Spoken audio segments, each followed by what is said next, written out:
Okay, magandang araw po sa inyo mga brothers. Welcome po muli sa aking channel, Mariano Brothers Moto TV. Kaya kung mapapasin nyo po, meron po tayo dito nga apat na klase ng engine sprocket. Dalawa pong 428 at saka dalawang pong 520. Ito pong dalawang 428 ay isang 16 teeth at saka isang 13 teeth na 428. Ito naman pong kabila ay isang 13 teeth na 520 at saka isang 12 teeth na 520. Ngayon, kaya natin i-vlog to mga brothers kasi nakapag-share tayo ng mga una natin video tungkol po sa sprocket combination ng ating motor. Ayan, nakapag-vlog po tayo ng ating 520 na sprocket at saka kadena.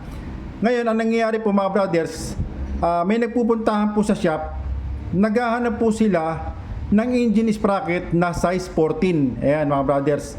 Kasi po, ang nangyayari kasi, nakakabili sila ng mga pang rear sprocket sa Lazada o sa Shopee. At yung iba naman po, nakakabili ng plate sa Shopee.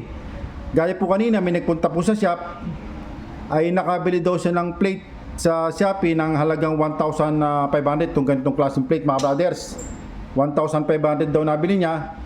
At hulugan pa. Kaya nangyari, marami pong nanggagayahan na kumukuha ng plate. At nakakabili naman sila ng rear sprocket na panlikod. At bukod pa po raw doon sa mga nabibiling rear sprocket na wala ng plate. Ngayon na nangyari, nagpupunta po sila sa shop, hinahanapan po tayo ng 14 teeth na engine sprocket. Ayan.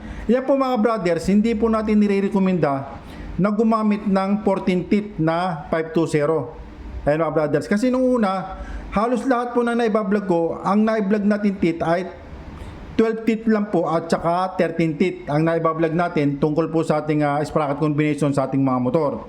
Hindi po tayo nag-advise na gumamit ng size 14. Gaya po kanina, may nagpunta po sa shop, taga Taytay Rizal, nakabili nga raw siya ng plate na halagang 1,500 at saka nakabili siya ng rear sprocket. Ngayon, hinahanapan niya ako ng 14 teeth. Wala naman tayong 14 teeth mga brothers. Kasi po, kaya tayo hindi natin pwedeng i-recommenda yan. Kasi po, ang 14 teeth ng ating 520 ay napakalaki na po niyan mga brothers.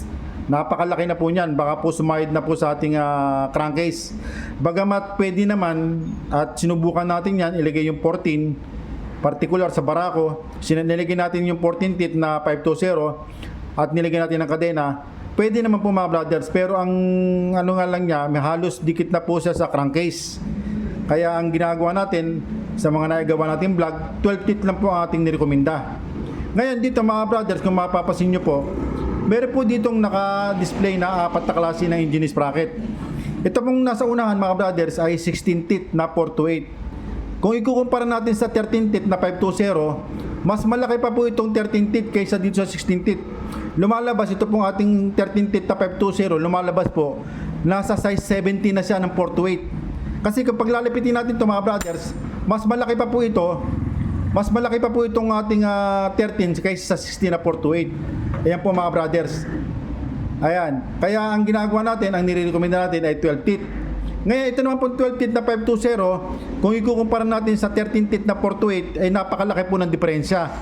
Kasi itong 13 teeth na 428, kung ilalapit natin sa 12 teeth na 520, ang laki po ng diferensya mga brothers. Oh, ang laki po. Tingnan nyo, sobrang laki. Kaya tama lang po itong ating 12 teeth. Kasi itong 12 teeth na ito mga brothers, halos sinlaki po ito ng 16 teeth. Ayan.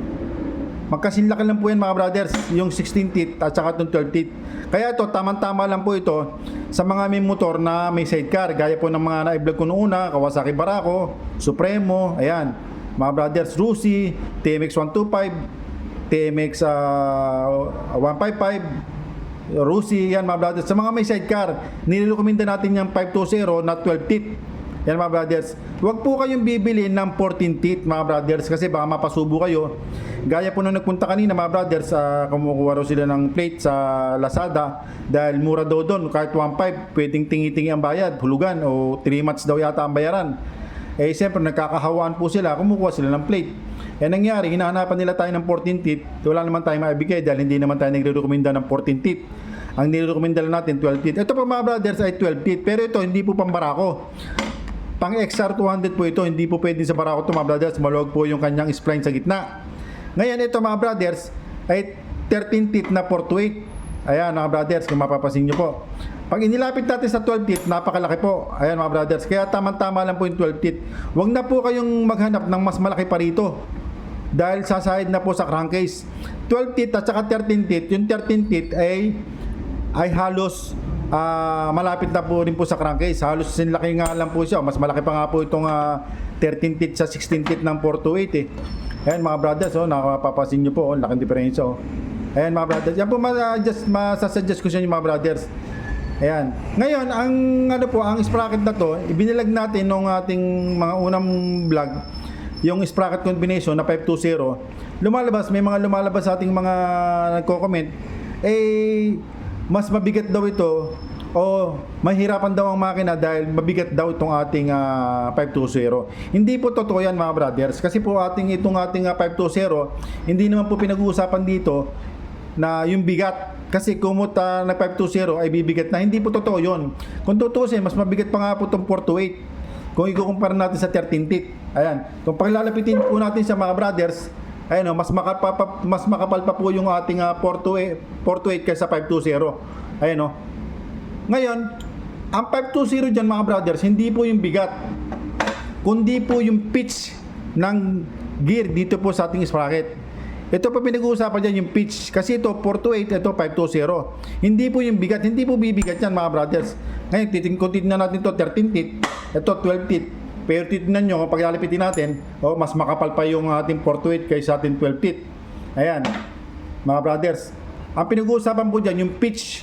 Hindi ko mo sinabing 520 ay mabigat na.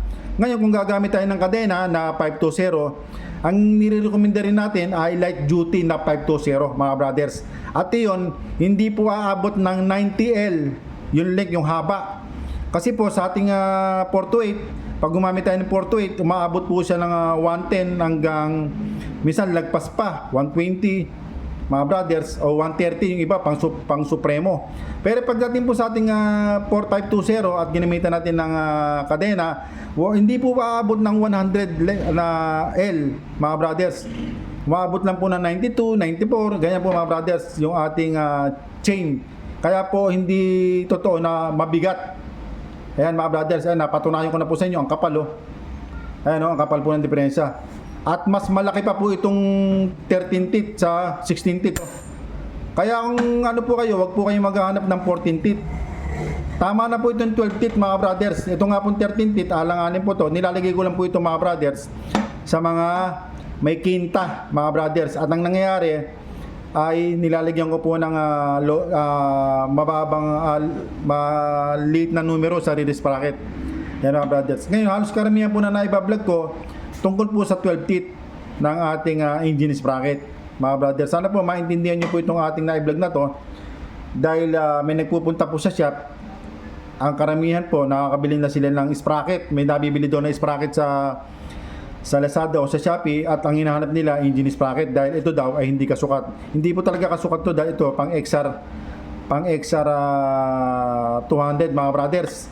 Yan po ang may suggest ko sa inyo sa mga naghahanap sa akin na nagpupunta sa shop, mga taga-Taytay, taga-Kainta. Nakakabili sila ng release bracket pero ito hinahanapan nila ako ng 14. Huwag po kayong maghanap ng 14 mga brother, tama na po itong 12 teeth. Ayan.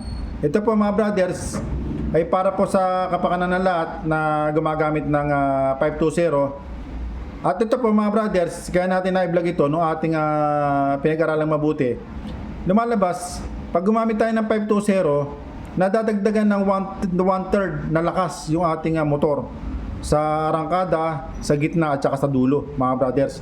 Ngayon ito kasi nung na-vlog natin ito nung sa una kong video sa YouTube, ang ikot po kasi nito mga brothers, yung isang ikot ng 12 pa lang po ito mga brothers 12. Pag inikot nyo po ito mga brothers, isang ikot nito, ito isang ikot at 1/3 mga brothers, lumalabas isang ikot isang ikot na ito na 1 1/3, isang ikot lang nito.